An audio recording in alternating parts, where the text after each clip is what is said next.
халқының ауыз әдебиетінде кең таралған туынды. Шежірені араб тілінде аударатын болсақ, бұтақ және тармақ дегенді білдіреді.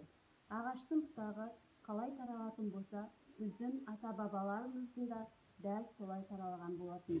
Біздің әрқайсымыздың өзіміздің 7 атамыз бар. Біздің балдарын тобының балаларын туындысын қарсы алыңыздар. 7 ата. 7 ата. Бұл қазақ халқының дәстүрлі салт санасында адамның ата жағынан тегін таратудың нақты жүйесі. Әрбір қазақ баласы өзінен бастап 7 атасының аты жөнін білуге міндетті.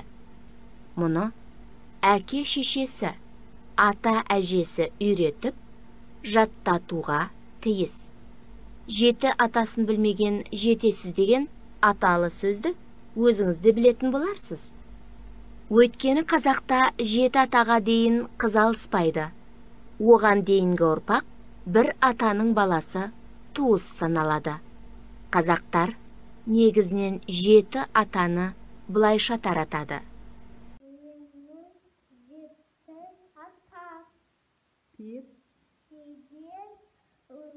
Om, Әбіл, İk, Ақ, Ағжан, Шот,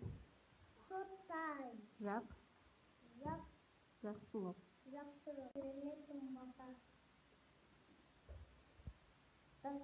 Дастың соңғы береке жеттім.